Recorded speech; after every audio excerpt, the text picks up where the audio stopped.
It came down to another one of those Dewey defeats Truman moments where the polls had it all wrong. This certainly was a surprising outcome for the American political system. And it's another example of an anomalous outcome where the winner of the popular vote did not prevail in the Electoral College. If you're one of Mr. Trump's supporters, this is a moment of great jubilation for you.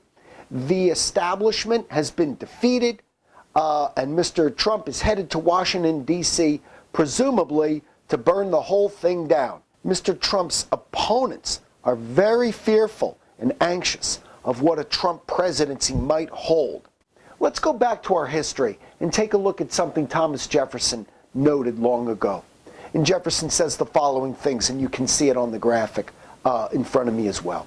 Jefferson says, in 1820, I know of no safe depository of the ultimate powers of the society but the people themselves. And if we think them not enlightened enough to exercise their control with a wholesome discretion, the remedy is not to take it from them, but to inform their discretion by education. This is the true corrective of abuses of constitutional power. The United States Constitution has been around for a long time. It's even been called a machine that will go of itself. Mr. Jefferson's point is that the system will self-correct. 2 years from now, if anyone believes that Mr. Trump has exceeded the powers of the presidency or made bad policies, 2 years from now is not that long to wait in order to vote in an entirely new Congress. Even if the people made a mistake in electing an unqualified candidate for the presidency, ultimately, the people will reverse those errors themselves. Just this week, after Mr. Trump's election, we saw protests by people in various cities who seem to be saying, he's not my president. We understand the emotion, but we also have to say that it is necessary that everyone accept the outcome of our elections, even amongst acrimonious or rancorous opponents. We must trust the system and have deference to the Constitution that has seen us through so much worse than any political disputes we're seeing now.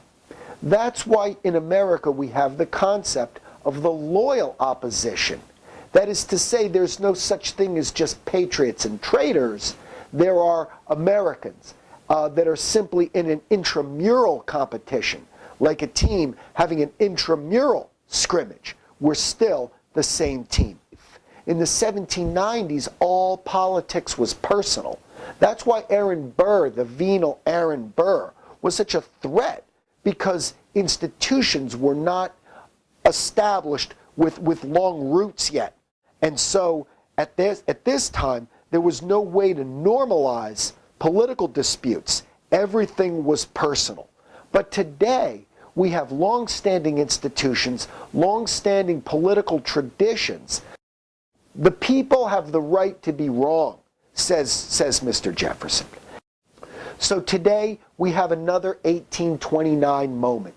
We have another Jackson's inauguration, when the people stormed the White House and in their jubilation for their hero, smashed the White House china, tore down the curtains, ripped up the carpets, and attacked a 1,200-pound block of cheese.